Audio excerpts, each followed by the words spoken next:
এমনি বেলাল আর দেরি করে না, বেলালের ঘুম ভেঙে যায়। বেলাল নিজের সামানাগুলি গুছায়া আবার সুদূর মদিনার দিকে রওনা। মদিনার দিকে রওনা, নবীজির রওজার পাশে যায় বলে, নবী গো আপনি বলেছেন আমি আবার এসেছি। বেলালের কথা শোনার পরে মদিনার সাহাবীরা ঘর থেকে বের হয়ে গেছে। বেলাল আসছে রে, নবীর মুয়াজ্জিন আসছে রে, মনে হয় নবীও আসবে। এমনি সাহাবীরা মসজিদে নবীর সামনে উপস্থিত হইয়া বেলালকে ডাক দিয়ে বলে, বেলাল ও নবীর মুয়াজ্জিন তুমি আজান দাও। তুমি আজান দিলে মনে হয় নবীজি রওজা শরীফ থেকে আসবে। এটা হলো আবেগ অনুভূতির কথা, জোরে কোন ঠিক কিনা? বেলাল ডাক দিয়ে বলে, না না আমি আজান দিতে পারবো না, আজান দিলে সহ্য করতে পারি না। এমনি সাহাবীদের মধ্যে থেকে একজন সাহাবী যার নাম হলো সালমান ফারসি রাদিয়াল্লাহু তাআলা আনহু, উনি ডাক দিয়ে বলেন, সাহাবীরা রে, বেলাল আমাদের কথায় আজান দিবে না, তাড়াতাড়ি যাও হাসান হুসাইন লে যায় নিয়ে আসো। হাসান হুসাইন আসলে বললে আজান দেবে, কারণ হাসান হুসাইনের চেহারার সাথে নবীজির চেহারার একটা মিল ছিল। এমনি সাহাবীরা চলে গেলেন, ফাতেমার বাড়িতে গিয়ে বললেন, ও ফাতেমা বেলাল আসছে গো, হাসান হুসাইন কোথায় গো, একটু পাঠায় দাও। হাসান হুসাইন বললে মনে হয় বেলাল আজান দেবে। এমনি হাসান হুসাইন নবীজির রওজার পাশে এসে বেলালের সামনাসামনি হয়ে যাওয়ার পরে বেলাল যখন হাসান আর হুসাইনকে দেখলেন, দেখার পরে বেলাল আর কান্না থামাইতে পারে না। একবার হাসানের বুকের মধ্যে মাথাটা লাগায়া কান্দে, আর একবার হুসাইনের বুকের মধ্যে মাথাটা লাগায় কান্দে। এমনি হাসান আর হুসাইন বলে, বেলাল ওগো নানার মুয়াজ্জিন আপনি আজান দেন, যদি আপনি আজান দেন মনে হয় নানাজি রওজা শরীফ থেকে আসবে। আর জোরে কান। এমনি বেলাল আর দেরি করে না, আজান দেওয়ার জন্য রেডি হয়ে যায়। আজান দেয়, আল্লাহু আকবার আল্লাহু আকবার। আজানের শব্দগুলি যখন উচ্চারণ করে, মদিনার কোন সাহাবী আর ঘরে থাকতে পারে না। তাহাজ্জুদের টাইমে কোন সাহাবী আর ঘরে থাকতে পারে না। সব সাহাবীরা বেলালের শব্দ শোনার পরে ঘর থেকে বের হয়ে যায়। মহিলা সাহাবীরা পর্যন্ত বের হয়ে যায়। আল্লাহু আকবার। বেলাল আশহাদু আন্না মুহাম্মাদুর রাসূলুল্লাহ এই শব্দটুকু বলার সাথে সাথে বেলাল আর ঠিক থাকতে পারে না, অজ্ঞান হয়ে জমিনে পড়ে যায়। আল্লাহু আকবার। এই বেলালের এত ইজ্জত এত সম্মান কেমনে হয়েছে? শেষ কথাগুলো মনে আছে কিনা? বেলালের সামনে আজরাইল আসছে, মনে আছে? যখন মনে আছে, আজরাইল এসে বলতেছিল, বেলাল ওরে বেলাল আল্লাহ তোমারে ভালোবাসে, ভালোবাসলে কি হবে রে বেলাল? তোমার তো মরণের সময় হয়ে গেছে, তোমার যাওয়ার টাইম হয়ে গেছে, রেডি হয়ে যাও। এমনি বেলাল বলে, আজরাইল ইমানদার যারা তারা 24 ঘন্টা রেডি থাকে। আরো জোরে কন, আরো জোরে কন। ইমানদার যারা তারা 24 ঘন্টা রেডি থাকে। আমিও রেডি আছি, কিন্তু বেলা আজরাইল রে আমার যেহেতু আল্লাহ ভালোবাসে, এই জন্য মরণের সময় আল্লাহর কাছে আমার একটা দরখাস্ত আছে। আরো জোরে কন, আরো জোরে কন। কারণ আমি নবীর কাছ থেকে শুনেছি, যারে আল্লাহ ভালোবাসে মরণের সময় তার দরখাস্ত আল্লাহ কবুল করে। এই জন্য আমার দরখাস্ত, আমি হায়াত চাই না, আমি দুনিয়ার কিছু চাই না রে আজরাইল। ওরে আজরাইল শোনো, ওই যে আমার নাফরমান মালিক উমাইয়া আমারে মরুভূমির প্রান্তরে শুয়াইয়া উপরে পাথর চাপা দিয়া আমারে যখন নির্যাতন করতো, আমি তখন মনে মনে ভাবতাম আজকের দিনটাই আমার জীবনের শেষ, আমি শহীদ হয়ে যাব, আমি শাহাদত বরণ করব। কিন্তু আমার কপালে শাহাদতের মরণ জুটল না, শাহাদতের মরণ আমার কপালে নসিব হলো না। আজরাইল রে, যেহেতু আজকে আজকে আমার মরণের সময় হয়ে গেছে। আজরাইল, আমি হইছি গোলাম, আল্লাহ হয়েছেন আমার মালিক। আমি গোলামের মতো মরতে চাই। কেমনে মরতে চাই শুনো রে, আমারে 4 রাকাত নামাজের সুযোগ করে দাও। আমি 4 রাকাত নামাজের মধ্যে দাঁড়ায়া যাব। আমি যখন 4 রাকাত নামাজের মধ্যে দাঁড়াবো, প্রথম রাকাত পড়বো, আমার জান বাহির করিও না। আমি যখন দ্বিতীয় রাকাত পড়বো, তখনও জানটা বাহির করিও না। আমি যখন তৃতীয় রাকাত পড়বো, তখনও জানটা বাহির করিও না। আমি যখন চতুর্থ রাকাতের প্রথম সেজদায় যাব, তখনও জানটা বাহির করিও না। ওরে আজরাইল শুনো, আল্লাহর কসম খায়া বলি, চতুর্থ রাকাতের শেষ সেজদায় যখন যাব, জান বাহির করার আগে আমি বেলাল সেজদা থেকে মাথা উঠাবো না। ওয়ামা আরসালনাকা ইল্লা রাহমাতাল লিল আলামিন।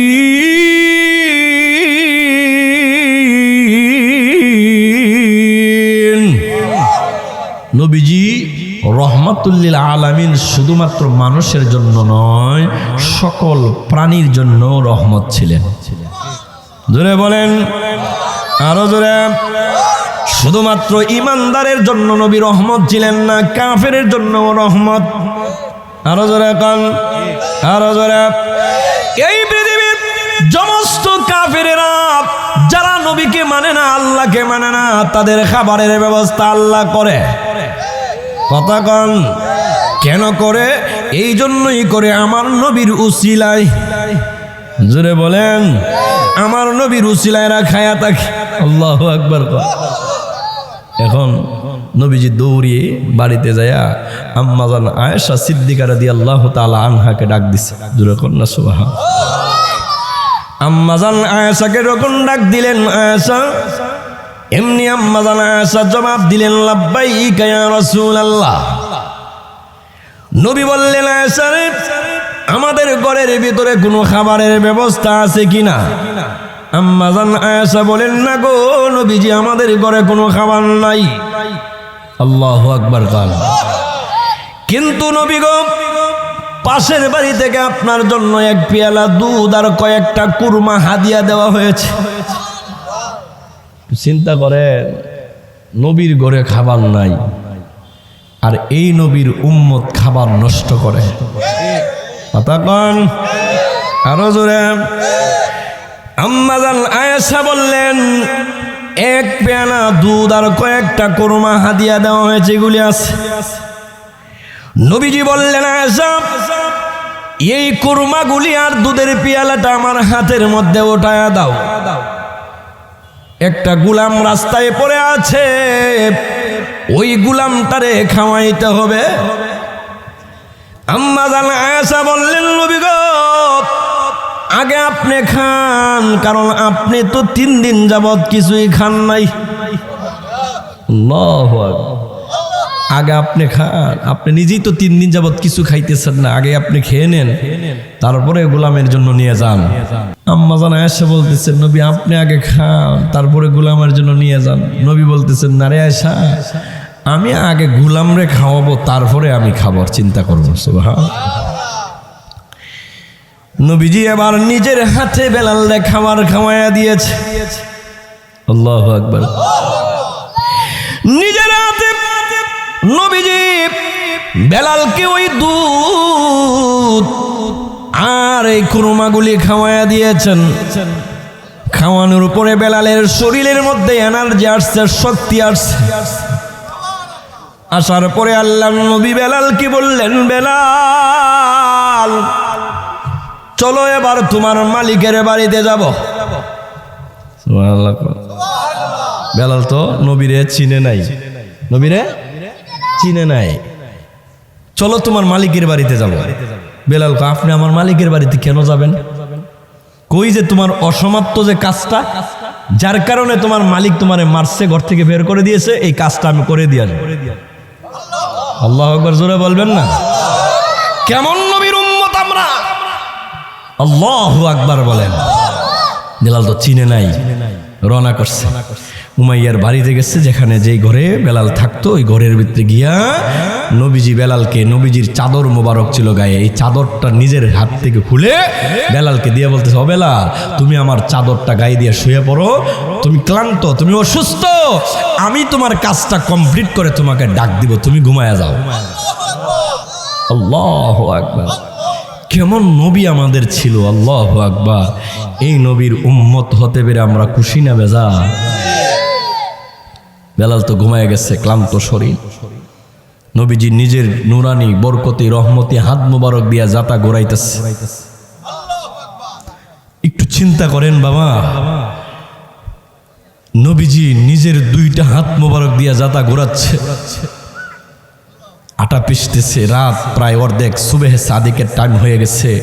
হঠাৎ বেলালের ঘুম ভাঙছে। ঘুম ভাঙার পরে চাদরের ছিদ্র দিয়া বেলাল তাকায় দেখে পুরা ঘরটা একদম পূর্ণিমার চাঁদের চাইতে আরো বেশি আলোকিত হয়ে গেছে, এত সুন্দর। আর তাকায় দেখে নবীজির দুইটা হাত মোবারক দিয়া গাম জড়তাছে, গামের এক একটা ফোঁটা মনে হচ্ছে হীরা মণিমুক্তা জড়তাছে। আমার নবীজির শরীর মুবারকের গাম ছিল আতর মুবারক, কারণ আল্লাহ আমার নবীজির পুরা শরীরটাকেই, শরীর মুবারকটাকে আল্লাহ আতর বানিয়ে দিয়েছিল, সুগন্ধি বানিয়ে দিয়েছিল। বুখারীর বর্ণনায় আসছে, সাহাবীরা নবীজির শরীর থেকে যখন ঘাম বের হইতো, এগুলা সাহাবীরা শিশির ভিতরে ভরে রাখতো, যখন অনুষ্ঠানে যেত আতর, পারফিউম, সেন্ট হিসাবে ব্যবহার করত। নবীজি রাস্তা দিয়ে হাঁটলে ওই রাস্তা দিয়া মেশকে আম্বরের গ্রাম বার হইতো। নবীজির তিনটা জিনিস পছন্দ ছিল। নবী বলছেন, হুব্বিবা ইলাইয়া মিনাদ দুনিয়া সালাস, আমার তিনটা জিনিস পছন্দ, এর মধ্যে একটা হইল সুগন্ধি। আল্লাহ কো আপনার পছন্দ যেহেতু সুগন্ধি, আমি আল্লাহ আপনার পুরা বদনটাই সুগন্ধি বানাই দিছি। 2 নম্বর নবীজির পছন্দ ছিল আন-নিসা, হালাল স্ত্রী। আল্লাহ নবীজির হালাল স্ত্রী এই জন্য আল্লাহ পছন্দ করেছেন, হালাল স্ত্রী আল্লাহ দান করেছিলেন, জোরে বলেন না সুবহানাল্লাহ। 3 নম্বর পছন্দ ছিল হালাল খাবার, আল্লাহ নবীজিকে হালাল খাবারের ব্যবস্থা করে দিয়েছিলেন, জোরে বলেন সুবহানাল্লাহ। কথা যেহেতু আসছে এই প্রাসঙ্গিক বলি, এই কথা যখন নবীজি বলতেছেন, আবু বকর, উমর, উসমান সবাই সাথে। উসমান আবু বকর ডাক দিয়া, ইয়া রাসূলুল্লাহ, গো নবীজি, আপনার যেহেতু 3টা জিনিস পছন্দ, আমারও 3টা জিনিস পছন্দ। সুবহানাল্লাহ বলবেন না? আমারও 3টা জিনিস পছন্দ। নবী বললেন, আবু বকর তোমার কি 3টা জিনিস পছন্দ বলো? আবু বকর বললেন, হুব্বিবা ইলাইয়া মিনাদ দুনিয়া সালাস, 1 নাম্বার পছন্দ হলো আন নাজরু ইলা ওয়াজহিক। নবী গো, আমার 1 নাম্বার পছন্দ হলো আপনার চেহারার দিকে তাকায়া থাকা, আপনার চেহারার দিকে তাকায়া থাকা আমার পছন্দ। আল্লাহ কইটা আমি কবুল করছি। এই জন্য আলীরে চাদর মুড়ি দিয়া রাখছে, হ্যাঁ, হিজরতের সঙ্গী বানাইছে আবু বকর রে। সুবহানাল্লাহ বলবেন না? হযরত আলী কিন্তু সাথে ছিলেন, কিন্তু আলীরে হিজরতের সঙ্গী বানান নাই। নবীজির হিজরতের সাথী হিসাবে আল্লাহ আবু বকরের কবুল করছে। আর আবু বকর যেই গুহার ভিতরে ছিলেন, ইতিহাস আপনারা জানেন, আবু বকর আগে ঢুকছে, ঢুকে সব ছিদ্র বন্ধ করছে, এই রুমাল কাইটা সব বন্ধ করছে, বন্ধ করে একটা গোল বন্ধ করতে পারে নাই। তারপর নবীকে বললেন, ইয়া রাসূলুল্লাহ, আপনি আসেন, ভিতরে ঢুকেন, নিরাপদ এখন, যেরকম সুবহানাল্লাহ। নবীজি ঢুকছে, ঢুকার পরে নবীজি ক্লান্ত, এখন আবু বকরের উরাতের মধ্যে নবীজির মাথা মোবারক দিয়ে শুয়ে পড়ছে। আল্লাহ আবু বকরের এই পছন্দটা এমন ভাবে কবুল করছেন, আবু বকরের উরাতে নবীজির বালিশ মোবারক বানাই দিচ্ছে। আবু বকর ঘুমায়, নবীজি ঘুমায় গেছেন। আর এদিকে সাপ একটা ভিতরে ছিল, আর এই সাপটা এমনি ছিল না, ওটা শুনছিল বহুত 100 বছর আগে শুনছিল। ওই তাও ইনজিলের দরজ দিয়ে যাচ্ছিলেন, হ্যাঁ, আসমানি কিতাবের দরজ দিয়ে যাচ্ছিলেন, তখন শুনছিলেন যে আখিরি জামানার পয়গম্বর আসবেন, যিনি হবেন মুহাম্মদুর রাসূলুল্লাহ, আর এই রাস্তা দিয়ে যাবেন, হিজরত করবেন, এই গুহাতে অবস্থান করবেন। ওই সাপটা শোনার পরে ওই 100 বছর যাবত এখানে বসে আছে মুহাম্মদরে দেখার জন্য, জোরে কোন সুবহানাল্লাহ, আল্লাহু আকবার বলেন। সাপ নবীর জন্য কি পরিমাণ পাগল ছিল, এখন 100 বছর ধরে এখানে বসে রয়েছে, কেন? নবীজিরে দেখবে। আল্লাহু আকবার বলেন। এখন আবু বকর তো সব ছিদ্র বন্ধ করছে, আর যেটা বন্ধ করতে পারে না এটাও আবার পাও দিয়ে ঢেকে রাখছে। সাপ ইশক ভালোবাসার তেলায় ঠিক থাকতে পারে নাই, আবু বকরের দংশন করছে, কামড় দিচ্ছে। কামড় দেওয়ার পরে আবু বকর চোখ দিয়ে পানি ছাড়তেছে, কিন্তু নবীরে ডাক দেয় নাই। ডাক দেয় নাই, নবী কষ্ট পাবে এই জন্য ডাক দেয় নাই। আবু বকরের চোখের পানির ফোঁটা যখন নবীজির শরীর মুবারকে পড়ছে, ঘুম ভাঙছে, তাকায় দেখে আবু বকরের চোখ দিয়ে পানি পড়তেছে। নবী ডাক দিয়ে কয়, আবু বকর তুমি কান্দো কেন? বাড়ির কথা মনে হয়েছে? ছেলে মেয়ের কথা মনে হয়েছে? আবু বকর কয়, ইয়া রাসূলুল্লাহ, যেই দিন ঈমান এনেছিলাম এরপর থেকে আপনার ভালোবাসার সাথে আর কারো ভালোবাসা মেল হয় নাই। আপনার ভালোবাসার উপরে আর কোনো ভালোবাসা নাই। তো কান্দো কেন আবু বকর? কান্দি, ইয়া রাসূলুল্লাহ, মনে হয় এই গর্তের ভিতরে একটা সাপ আমারে কামড় দিচ্ছে, এই জন্য আমি বিশ্বের কামড়ের যন্ত্রণায় কাঁদতেছি। নবী বলেন, ডাক দাও নাই কেন? আবু বকর বলেন, নবী গো, এই সাপ তো আমার উড়াতে কামড় দিচ্ছে, এটা কলজাত কামড় দিল, আপনারা ডাক দিতাম না আমি। আশিকে রাসূল তো আমরা দাবি করি মিয়া, আসলে অরিজিনাল আশিকে রাসূল কারা কয় দেখছেন? এই জন্য এই আবু বকরের জন্য 8টা জান্নাতের 18 দরজা দিয়া হাসরের ময়দানে প্রত্যেকটা দরজা দিয়ে আবু বকরে ডাকবে, আমার দিকে ঢুকেন। নবী বলেন, আমি আমার সব সাহাবীর সবাই যারা আমার প্রতি জাদু করছে সবার বদলা দিছি, কিন্তু আবু বকরের বদলা আমি দিতে পারলাম না। আবু বকরের বদলা আল্লাহ নিজে দিবে। জোরে কোন সুবহান। এই জন্য এই যে গুহার ভিতরে 3 দিন ছিলেন, হযরতে উমর ডাক দিয়া কয়, আবু বকর আমার সারা জনমের নেক আমল আপনি নিয়ে যান, আর আপনার শুধুমাত্র গুহার আমলটা আমারে দিয়ে দেন। সাধারণ কথা। তাফসীরের কিতাবের মধ্যে আছেন, সমস্ত ইমানদারের ইমানের পাল্লা একদিকে রাখলে ইমান, আর আবু বকরের ইমান যদি আরেক পাল্লা রাখা হয়, আবু বকরের ইমানের পাল্লা ভারী হয়ে যাবে। এই ছিল আবু বকর সিদ্দিক আকবর। আল্লাহু আকবার বলেন। এখন আবু বকরের পছন্দ হইল নবীর চেহারার দিকে তাকায় তাকা, এই জন্য আল্লাহ কবুল করছে। এখন গুহার ভিতরে আবু বকর নবীর সুন্দর করে ঘুম পাড়াইয়া নবীজির চেহারার দিকে তাকায় রয়েছে। আরো জোরে বলেন, আরো জোরে বলেন। এই সাপ নবীজির লালা মুবারক লাগাই দিছে, সাথে সাথে ভালো হয়ে গেছে। লালা মুবারক আল্লাহ ওষুধ বানাই দিছে। নবীজির লালা মুবারক ওষুধ বানাই দিছে আল্লাহ। জোরে কন্যা সুবহানাল্লাহ। নবীজির শান কি বলবো, আল্লাহ পুরা বদনটা আল্লাহ কোরআনের আয়াত বানাই দিছে। হাত কোরআনের আয়াত বানাই দিছে, চেহারা কোরআনের আয়াত বানাই দিছে, চোখ কোরআনের আয়াত বানাই দিছে। এই ছিল আমার নবীর শান। জোরে বলেন না সুবহানাল্লাহ। এখন আবু বকর যখন এই কামড়, তখন আল্লাহ এই সাপ আবু বকরের পা সরাইছে, সাপটা উঠে আসছে, আজদা বিশাল বড় সাপ বের হয়ে আসছে। তখন আল্লাহ নবী সাপরে ডাক দিছে, যে জালেম, আমার আবু বকরের কামড় দিলে কেন? সাপ মনে মনে আল্লাহর কাছে দরখাস্ত করছে, আল্লাহ আপনি জবানটা খুলে দেন, আমি নবীর সাথে একটু কথা বলতে চাই। আরো জোরে বলেন। এমনি আমার আল্লাহ এই সাপের জবান খুলে দিয়েছেন। যেই মাত্র জবান খুলে দিয়েছে, সাপ ডাক দিয়ে বলেন, আমারে আপনি জালেম বলতে পারেন না। জালেম যদি বলতে হয় আপনার আবু বকরকে জালেম বলতে পারেন। বলে, কেন আবু বকরকে জালেম বলবো? এমনি ওই সাপটা ডাক দিয়ে বলে, আবু বকর আমি আজকে নয় প্রায় 100 বছর যাবত এই গুহার ভিতরে অবস্থান করেছি, শুধুমাত্র আমার প্রিয় নবী মুহাম্মদুর রাসূলুল্লাহ সাল্লাল্লাহু আলাইহি ওয়াসাল্লামকে দেখার জন্য। আবু বকর আমি এই গুহার ভিতরে ঢোকার পরে অনেকগুলি ছিদ্র করে রাখলাম, যে কোনো ছিদ্র দিয়ে প্রবেশ বের হইয়া নবী আসবে, আমি নবীরে দেখব। কিন্তু এই আবু বকর সবগুলি ছিদ্র বন্ধ করে দিয়েছে। এমনকি একটা ছিদ্র ছিল, এটাও আবু বকর পা দিয়া ঠেকায় রাখছে, আমি বের হইতে পারি না। যার কারণে আমি ইশক আর ভালোবাসা তামাইয়া রাখতে পারি না, যার কারণে আবু বকরকে আমি কামড় দিয়েছি।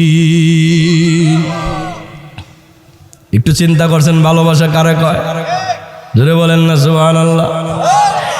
আবু বকর বলেন, ইয়া রাসূলুল্লাহ আমার 2 নাম্বার পছন্দ হলো, 2 নাম্বার পছন্দ হলো আপনি আমার জামাই হবেন, আমি আপনার শ্বশুর হব, এটা আমার 2 নাম্বার পছন্দ।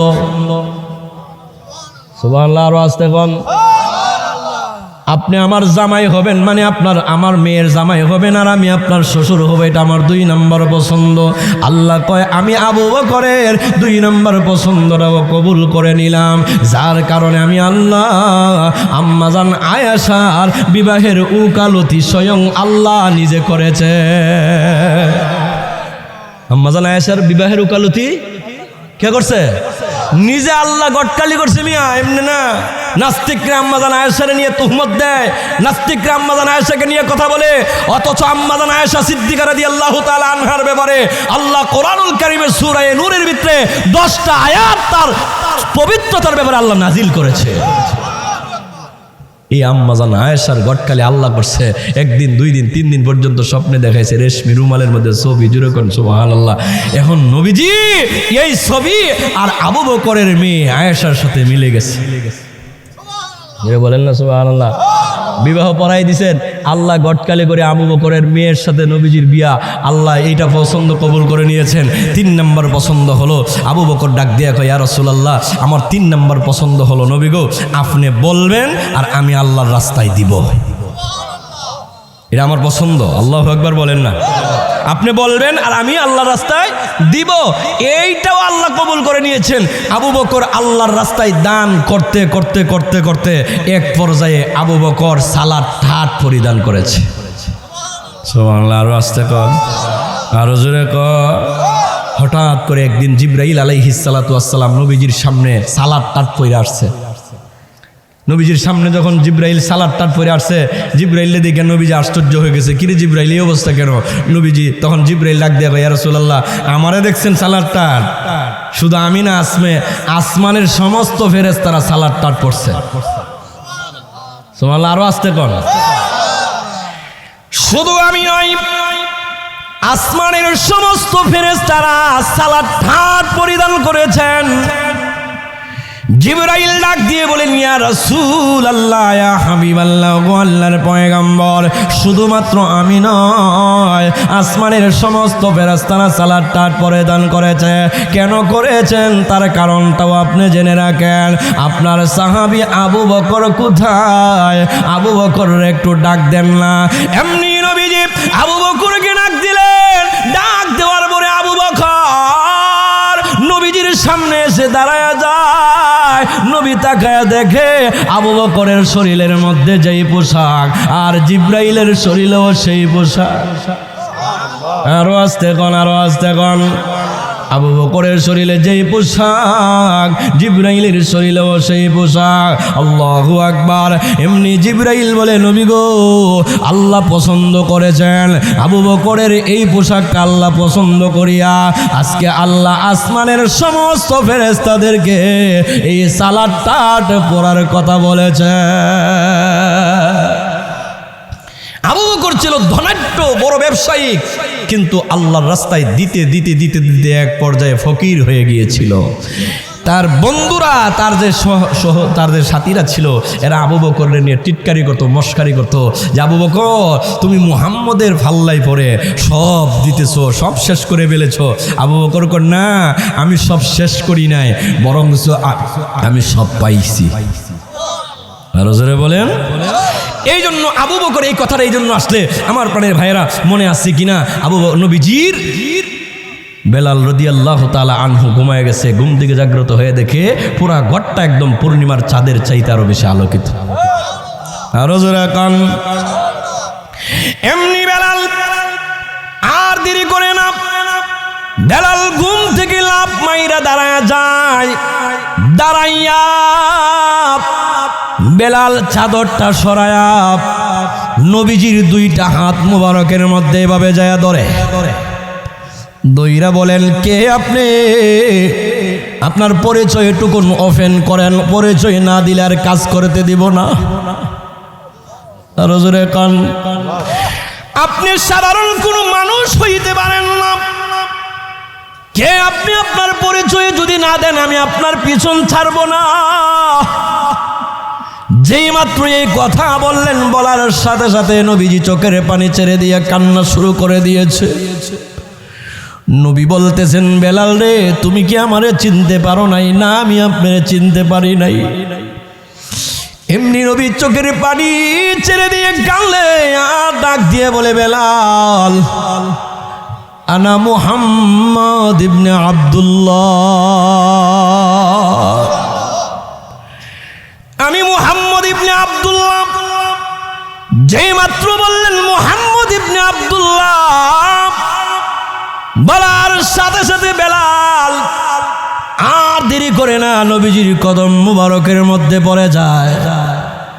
ডাক দিয়ে বলে, আপনি কি সেই মুহাম্মদ ইবনে আব্দুল্লাহ যার নাম আমি বহুত শুনেছি আমার মালিক নাফরমান উমাইয়ার কাছ থেকে?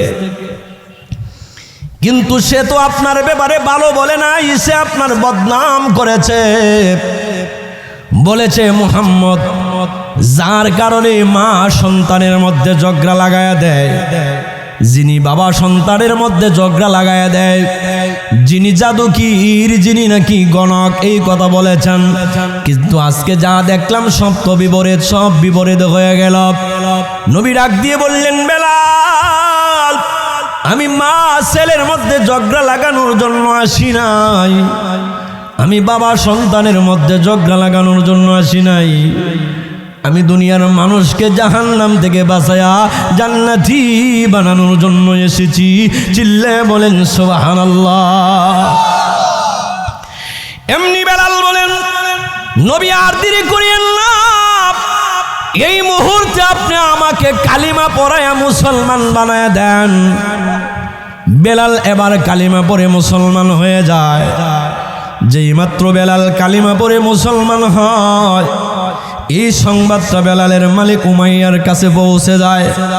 বেলালের মালিক উমাইয়া ডাক দিয়ে বলে, বেলাল, শুনেছি তুমি নাকি ইসলাম ধর্ম গ্রহণ করেছো, মুহাম্মদের কালিমা পড়েছো। এমনি বেলাল বলেন, শুনবেন কেন, আপনি সাক্ষী থাকেন, আমি পড়ে নিলাম লা ইলাহা ইল্লাল্লাহু মুহাম্মাদুর রাসূলুল্লাহ। এমনি বেলালের মালিক উমাইয়া বলতেছেন, বেলাল রে, জানুনি এখন তোমার কি হবে? বলে, না, কি অবস্থা হবে?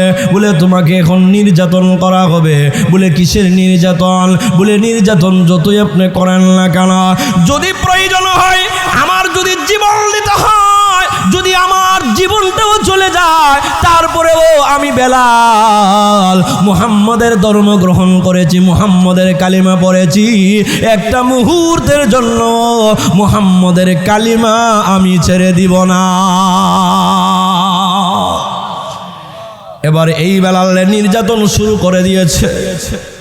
কি নির্যাতন বাবা, একটু চিন্তা করেন।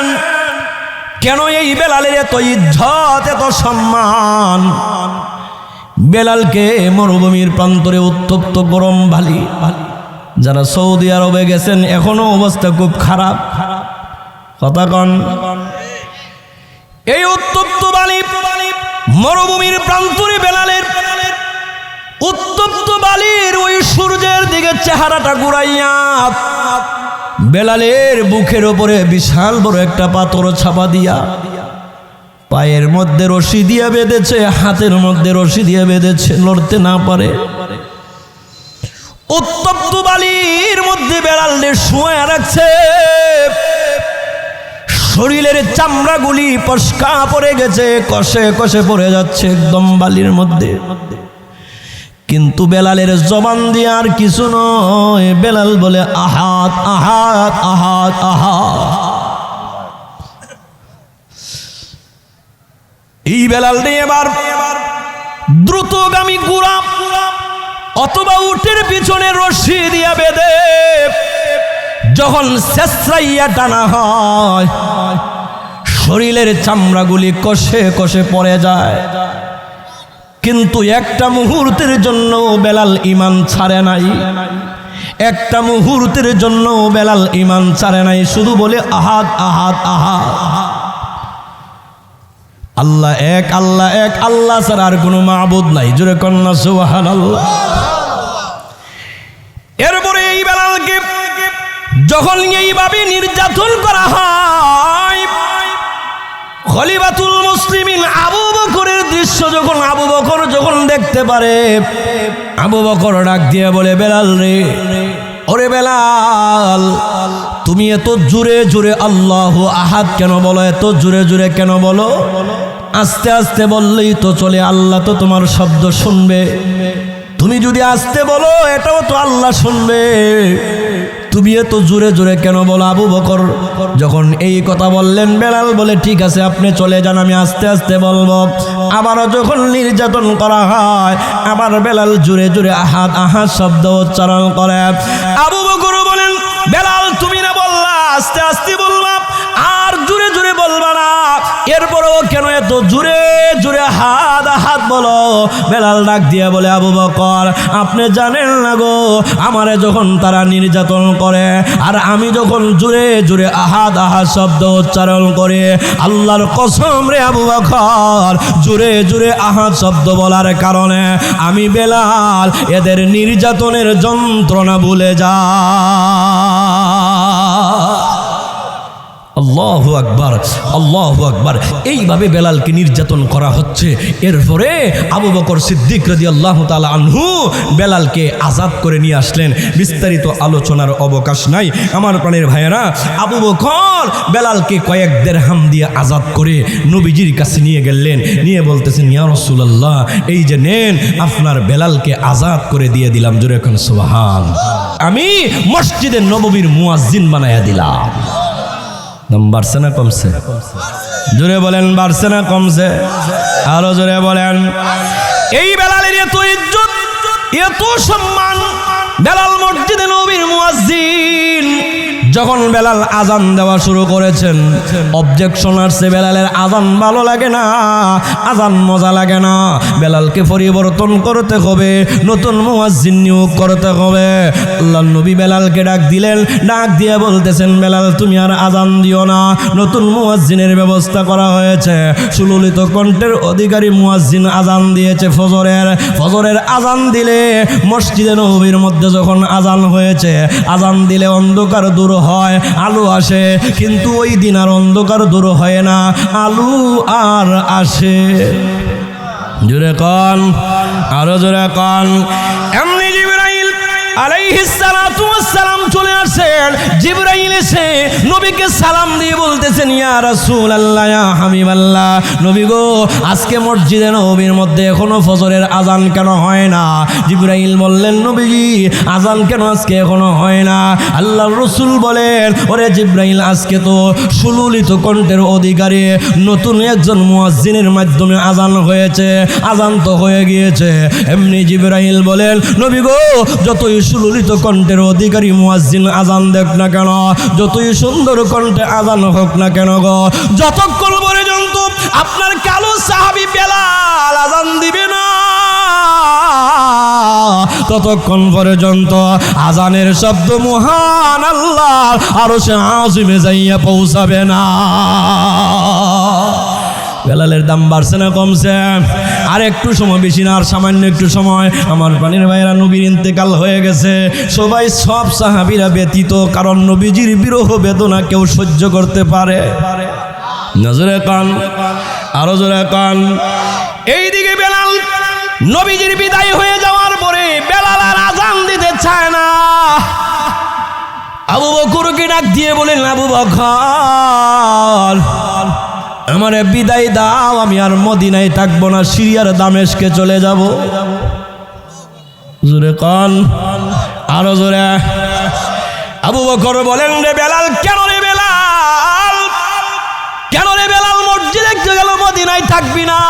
কি হয়েছে, কিসের অভাব আমার কাছে বল, আমি বাইতুল মাল থেকে পুরা করব। এমনি বেলাল বলেন, আবু বকর, আমার এমন একটা জিনিসের অভাব তুমি পুরা করতে পারবা না। জোরে কান, জোরে কান। এমনি আবু বকর বলেন, কিসের অভাব রে বেলাল, বলো না দেখি কিসের অভাব?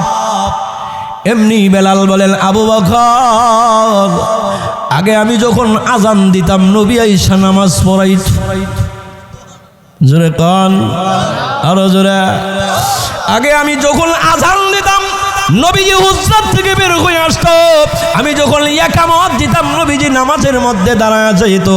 এখন আজান দিলে নবী আর আসে না, এখন আমি ইকামত দিলে নবী আর নামাজের মধ্যে দাঁড়ায় না। আমি আজান দেওয়ার পরে নবীজির রওজা মুবারক দেখে আমি সহ্য করতে পারি না, এই জন্য আমার বিদায় দাও, আমি চলে যাব অনেক দূরে। আবু বকর বলেন, বেলাল রে, তুমি কি আমাদের চাইতে নবীরে বেশি ভালোবাসো নাকি? আমরা কেমনে সহ্য করি? এমনি বেলাল বলে, আবু বকর, আমি জানি না গো, আপনারা আমার চাইতে বেশি ভালোবাসেন না কম ভালোবাসেন। আপনারা নবীর রওজা দেখে সহ্য করতে পারেন, আমি বেলাল সহ্য করতে পারি না, এই জন্য আমার বিদায় দিয়া দেন। আর এমনি বেলাল নিজের সামানাপত্র গুছায়া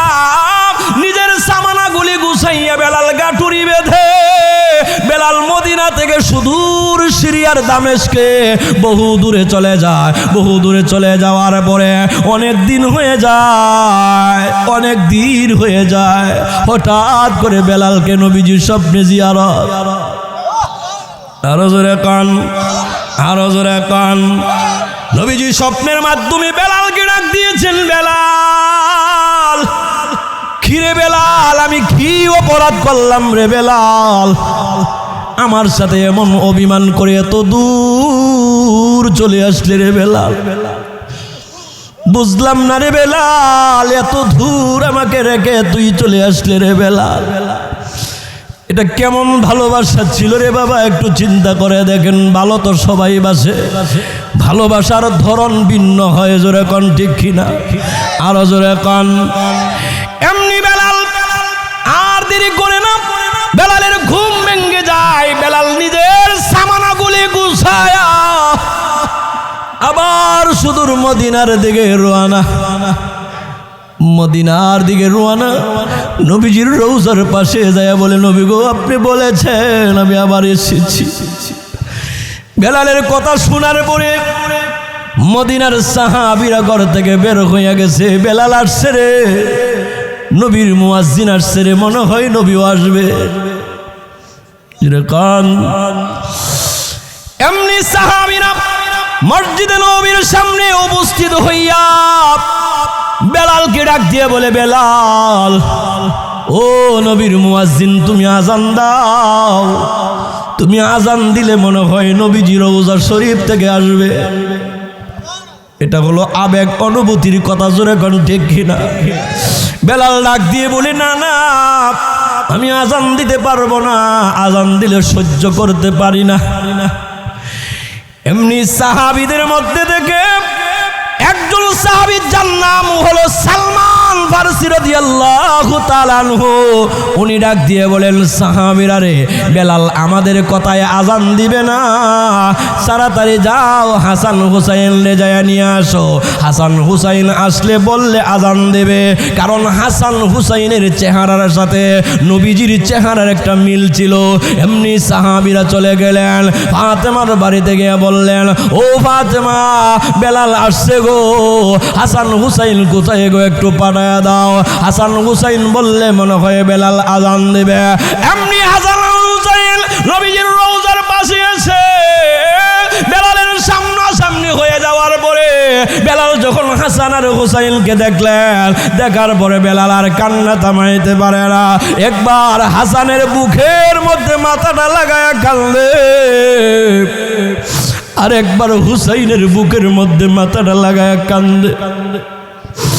এমনি হাসান আর হুসাইন বলে, বেলাল, ওগো নানার মুয়াজ্জিন, আপনি আজান দেন। যদি আপনি আজান দেন মনে হয় নানাজি রওজা শরীফ থেকে আসবে। আর জোরে কান। এমনি বেলাল আর দেরি করে না, আজান দেওয়ার জন্য রেডি হয়ে যায়। আজান দেয়, আল্লাহু আকবার, আল্লাহু আকবার। আজানের শব্দগুলি যখন উচ্চারণ করে, মদিনার কোন সাহাবী আর ঘরে থাকতে পারে না। তাহাজ্জুদের টাইমে কোন সাহাবী আর ঘরে থাকতে পারে না। সব সাহাবীরা বেলালের শব্দ শোনার পরে ঘর থেকে বের হয়ে যায়। মহিলা সাহাবীরা পর্যন্ত বের হয়ে যায়। আল্লাহু আকবার। বেলাল আশহাদু আন্না মুহাম্মাদুর রাসূলুল্লাহ, এই শব্দটুকু বলার সাথে সাথে বেলাল আর ঠিক থাকতে পারে না, অজ্ঞান হয়ে জমিনে পড়ে যায়। আল্লাহু আকবার। এই বেলালের এত ইজ্জত, এত সম্মান কেমনে হয়েছে? শেষ কথাগুলো মনে আছে কিনা? বেলালের সামনে আজরাইল আসছে, মনে আছে? যখন মনে আছে, আজরাইল এসে বলতেছিল, বেলাল, ওরে বেলাল, আল্লাহ তোমারে ভালোবাসে, ভালোবাসলে কি হবে রে বেলাল? তোমার তো মরণের সময় হয়ে গেছে, তোমার যাওয়ার টাইম হয়ে গেছে, রেডি হয়ে যাও। এমনি বেলাল বলে, আজরাইল, ইমানদার যারা তারা 24 ঘন্টা রেডি থাকে। আরো জোরে কন। ইমানদার যারা তারা 24 ঘন্টা রেডি থাকে, আমিও রেডি আছি। কিন্তু বেলা আজরাইল রে, আমার যেহেতু আল্লাহ ভালোবাসে, এই জন্য মরণের সময় আল্লাহর কাছে আমার একটা দরখাস্ত আছে। সুবহানাল্লাহ জোরে কন, আরো জোরে কন। কারণ আমি নবীর কাছ থেকে শুনেছি, যারে আল্লাহ ভালোবাসে মরণের সময় তার দরখাস্ত আল্লাহ কবুল করে। এই জন্য আমার দরখাস্ত, আমি হায়াত চাই না, আমি দুনিয়ার কিছু চাই না রে আজরাইল। ওরে আজরাইল শোনো, ওই যে আমার নাফরমান মালিক উমাইয়া আমারে মরুভূমির প্রান্তরে শুয়াইয়া উপরে পাথর চাপা দিয়া আমারে যখন নির্যাতন করতো, আমি তখন মনে মনে ভাবতাম আজকের দিনটাই আমার জীবনের শেষ, আমি শহীদ হয়ে যাব, আমি শাহাদত বরণ করব। কিন্তু আমার কপালে শাহাদতের মরণ জুটল না, শাহাদতের মরণ আমার কপালে নসিব হলো না। আজরাইল রে, যেহেতু আজকে আমার মরণের সময় হয়ে গেছে, আজরাইল আমি হইছি গোলাম, আল্লাহ হয়েছেন আমার মালিক। আমি গোলামের মতো মরতে চাই। কেমনে মরতে চাই শুনো রে, আমারে 4 রাকাত নামাজের সুযোগ করে দাও, আমি 4 রাকাত নামাজের মধ্যে দাঁড়ায়া যাব। আমি যখন 4 রাকাত নামাজের মধ্যে দাঁড়াবো, প্রথম রাকাত পড়ব, আমার জান বাহির করিও না। আমি যখন দ্বিতীয় রাকাত পড়ব, তখনও জানটা বাহির করিও না। আমি যখন তৃতীয় রাকাত পড়ব, তখনও জানটা বাহির করিও না। আমি যখন চতুর্থ রাকাতের প্রথম সেজদায় যাব, তখনও জানটা বাহির করিও না। ওরে আজরাইল শুনো, আল্লাহর কসম খায়া বলি, চতুর্থ রাকাতের শেষ সেজদায় যখন যাব, জান বাহির করার আগে আমি বেলাল সেজদা থেকে মাথা উঠাবো না। আল্লাহ বেলালের দরখাস্ত কবুল করে নিয়েছিলেন। আমার প্রাণের ভাইয়েরা, একটাই কথা, বেলালের ঈমান ছিল দামি ঈমান, ঈমান ছিল মজবুত ঈমান, যার কারণে বেলালের এত দাম, এত ইজ্জত, এত সম্মান হয়ে গিয়েছিল।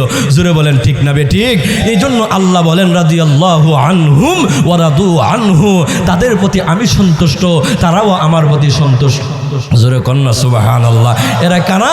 সাহাবায়ে কেরামরা। ওই সাহাবায়ে কেরামদের প্রতি আল্লাহ সন্তুষ্ট ছিলেন, সাহাবায়ে কেরামরাও আল্লাহর প্রতি সন্তুষ্ট ছিলেন।